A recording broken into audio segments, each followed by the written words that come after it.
ট্রাম্পের ধাক্কা। ডক্টর ইউনূস সহ ২০ উপদেষ্টার বিরুদ্ধে কঠোর সিদ্ধান্ত। চাঞ্চল্যকর তথ্য ফাঁস। বিশ্বজুড়ে তোলপাড়। এমন এক ভিডিও ভাইরাল হয়েছে যা শুনলে আপনার চোখ কপালে উঠবে। দাবি করা হচ্ছে যুক্তরাষ্ট্রের নবনির্বাচিত প্রেসিডেন্ট ডোনাল্ড ট্রাম্প নাকি অন্তর্বর্তী সরকারের প্রধান উপদেষ্টা মোহাম্মদ ইউনূস সহ ২০ জন উপদেষ্টার উপর নিষেধাজ্ঞা আরোপ করেছেন। কিন্তু সত্যিটা জানলে আপনি হতবাক হয়ে যাবেন। আসল তথ্য বেরিয়ে এল। ভয়ঙ্কর মিথ্যাচারের ফাঁদ।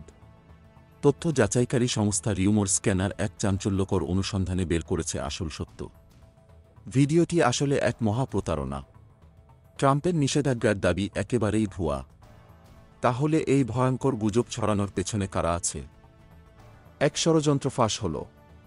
বিভিন্ন ভিডিওর অংশ জোড়া লাগিয়ে বানানো হয়েছে এক চমকপ্রদ ধোঁকাবাজি। আলোচিত ভিডিওটি পরীক্ষা করে দেখা গেছে এটি বিভিন্ন ভিডিওর কাটছাঁট করা অংশ নিয়ে তৈরি। সাংবাদিক মাসুদ কামালের ইউটিউব চ্যানেল কথা থেকে নেওয়া কিছু ফুটেজও এতে ব্যবহার করা হয়েছে, যেখানে ট্রাম্পের ভবিষ্যৎ নীতি নিয়ে আলোচনা হয়েছিল। কিন্তু নিষেধাজ্ঞার কোনো উল্লেখই ছিল না।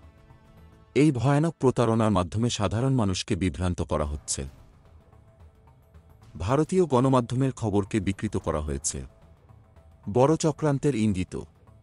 এই ভিডিওতে ভারতীয় সংবাদমাধ্যম এনডিটিভির একটি প্রতিবেদন থেকেও অংশ নেওয়া হয়েছে। কিন্তু আসল প্রতিবেদনে বাংলাদেশের অন্তর্বর্তী সরকারের উপদেষ্টাদের নিষেধাজ্ঞার বিষয়ে কোনো তথ্যই ছিল না। বরং সেখানে বলা হয়েছিল, যুক্তরাষ্ট্র প্রবাসী কিছু ভারতীয় নাগরিক বাংলাদেশে সংখ্যালঘু হিন্দুদের ইস্যু নিয়ে ট্রাম্পের সঙ্গে যোগাযোগ করেছে। কিন্তু কিছু চক্রান্তকারী এটিকে বিকৃত করে এক ভয়ানক গুজব তৈরি করেছে। ট্রাম্পের নামে ভুয়া টুইট। জানলে চমকে উঠবেন। ভিডিওতে দাবি করা হয়েছে ডোনাল্ড ট্রাম্প নাকি ইউনূসকে উদ্দেশ করে একটি টুইট করেছেন। কিন্তু এই দাবির সত্যতা যাচাই করতে গিয়ে বেরিয়ে এসেছে আরও এক চাঞ্চল্যকর তথ্য। এই কথিত টুইট আসলে ট্রাম্পের অফিসিয়াল এক্স অ্যাকাউন্ট থেকে করা হয়নি। এটি এসেছে তার নামে পরিচালিত একটি ফ্যান অ্যাকাউন্ট থেকে। বিশ্ব মিডিয়া চুপ। তাহলে এই গুজব ছড়াচ্ছে কারা?